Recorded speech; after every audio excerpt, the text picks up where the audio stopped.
We are doing that. We are not looking to provoke or escalate.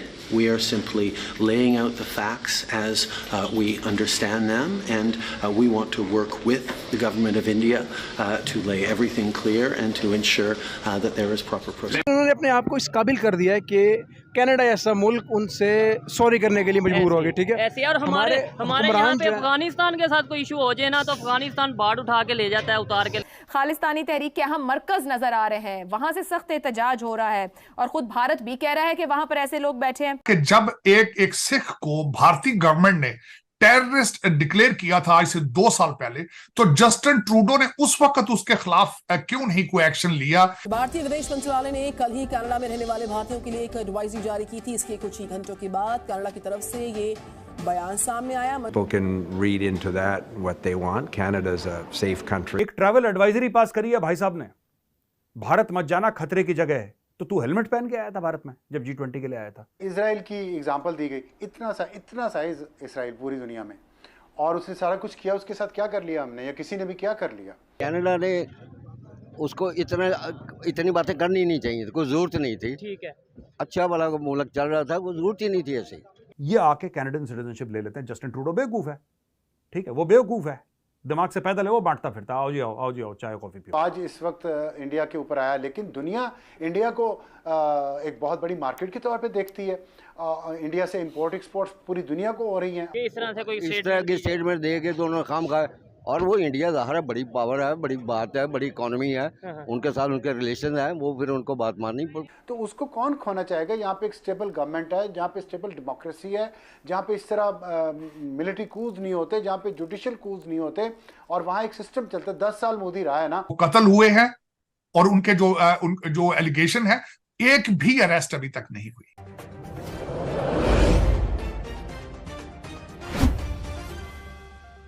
क्या वजह है कि कनाडा माफ़ी मांगने पे मजबूर हुआ? क्या वजह है कि कनाडा जो है वो, मतलब ये है, पहले उन्होंने थोड़ा सा वो इस तरीके से स्टेटमेंट दी और अब वो जब बॉयकॉट होना शुरू हुआ, इंडियंस में यूनिटी है क्या? मतलब इंडियन में बहुत यूनिटी है। ठीक है, और वो जो उन्होंने जो पॉलिसी की है ना, जो कनाडा ने उसको इतनी बातें करनी नहीं चाहिए, कोई जरूरत नहीं थी। ठीक है, अच्छा भला मुल्क चल रहा था, कोई जरूरत ही नहीं थी ऐसे। इस तरह की स्टेटमेंट दे के दोनों काम खाए, और वो इंडिया ज़ाहिर है बड़ी पावर है, बड़ी बात है, बड़ी इकोनॉमी है, उनके साथ उनके रिलेशन है, वो फिर उनको बात माननी पड़ेगी, माननी पड़ेगी। खालिस्तानी तहरीक के अहम मरकज नजर आ रहे हैं, वहां से सख्त एहतजाज हो रहा है और खुद भारत भी कह रहा है कि वहां पर ऐसे लोग बैठे हैं। क्या भारत के लिए मुमकिन रहेगा मजीद इसी तरीके से चलना, या जैसे शहजाद साहब कह रहे हैं कि बस ये कुछ अरसा होगा, जाहिर बात है माशी मफादात हैं, बात फिर पीछे रह जाएगी? ऐसा ही है देखें, it's the economy, simple is that. Israel की एग्जांपल दी गई, इतना सा इजराइल पूरी दुनिया में, और उसने सारा कुछ किया। उसके साथ क्या कर लिया हमने, या किसी ने भी क्या कर लिया? तो जमाल खशोगी सऊदी अरब का एक डिसिडेंट जर्नलिस्ट था, वाशिंगटन पोस्ट के लिए काम करता था, वाशिंगटन में रहता था, उसको तुर्की में मार दिया। क्या कर लिया सऊदी अरब का? किसी ने भी कुछ नहीं किया। तो देखिए, दुनिया अपने मफादात को मुआशियात की नज़र से देखती है। हमें हर वक्त हम कुछ नहीं कर पाएंगे इसमें। ये जो है ना कि शायद ये तासुर है कि हम शायद कुछ कर पाएंगे, हम कुछ भी नहीं कर पाएंगे, और हमें करना भी नहीं चाहिए। हमें ये भी नहीं सोचना चाहिए कि दुआ करने बैठ जाएंगे या अल्लाह दुश्मन की तोपों में कीड़े पड़े। शायद ये दुआ हमें सिर्फ करनी चाहिए, और ये कर भी सकते हैं। इसके अलावा हम कुछ नहीं कर सकते, और इसकी बुनियादी वजह यह है कि हम अपने दुश्मन खुद हैं। वरना आज ये मौका बुरा नहीं था जो आज इस वक्त इंडिया के ऊपर आया, लेकिन दुनिया इंडिया को एक बहुत बड़ी मार्केट के तौर पे देखती है। इंडिया से इंपोर्ट एक्सपोर्ट पूरी दुनिया को हो रही हैं, और दुनिया की सबसे ज़्यादा आबादी इस वक्त इंडिया की है। तो उसको कौन खोना चाहेगा? यहाँ पे एक स्टेबल गवर्नमेंट है, जहाँ पे स्टेबल डेमोक्रेसी है, जहाँ पे इस तरह मिलिट्री कूज नहीं होते, जहाँ पे जुडिशियल कूज नहीं होते, और वहाँ एक सिस्टम चलता है। 10 साल मोदी रहा है ना, तो इससे स्टेबिलिटी आती है, दुनिया को मैसेज मिलता है कि भाई एक लीडर है उनका, अब अगले 5 साल भी शायद उसको मिल जाए। तो ये जो 15 साल का एक रन है उसका, इसका इंडिया को तो फ़ायदा हुआ, उसी तरह जिस तरह मनमोहन सिंह के पिछले 10 साल उसने बुनियाद बनाई, असल बुनियाद जो इंडिया की मौजूदा इकोनॉमिक और वर्ल्ड उसमें फोरम पे उसकी जो पजीराई है, उसकी बुनियाद तो मनमोहन सिंह ने रखी। और उन 10 सालों में हम अफगानिस्तान की दूसरी जंग लड़ रहे थे। हमारी प्रायोरिटीज नहीं है। देखिए 71 तक हमारी पैरिटी थी इंडिया के साथ, 71 में मशरकी पाकिस्तान बांग्लादेश बना तो हमारी पैरिटी कम हो गई। दर हकीकत इसमें मैं आपको इसका थोड़ा सा बैकग्राउंड बताना चाहता हूं कि जस्टिन ट्रूडो साहब को ये क्या जरूरत महसूस हुई और ये सारा सिलसिला है क्या। दर हकीकत इस वक्त वहां पे एक दूसरी पार्टी है जिसको कहा जाता है न्यू डेमोक्रेट पार्टी, जिसके हेड हैं जसप्रीत सिंह। उनके पास तकरीबन लगभग 25 एमपीए की सपोर्ट उनको हासिल है और उनकी सपोर्ट के बगैर जस्टिन ट्रूडो जो होते हैं वो जीरो हो जाते हैं। तो उन्होंने इस पे कैपिटलाइज किया, जिसकी बिल्कुल सही मिसाल दी डॉक्टर जयशंकर साहब ने। इसको नाम दिया है वोट बैंक पॉलिटिक्स। तो उन्होंने वोट बैंक पॉलिटिक्स खेली है और वो सपोर्ट हासिल करने के लिए सारा कुछ उन्होंने ये एक तो रीजन ये है कि उन्होंने वो सपोर्ट, दूसरा जो उनका न्यू दिल्ली का ट्रिप था वो सबको पता है जिस तरह का ट्रिप था, उनका जहाज खराब हुआ, कोई सिग्निफिकेंट मीटिंग ना हो सकी, उन्होंने वापस आके उस पर रिटेलिएट किया।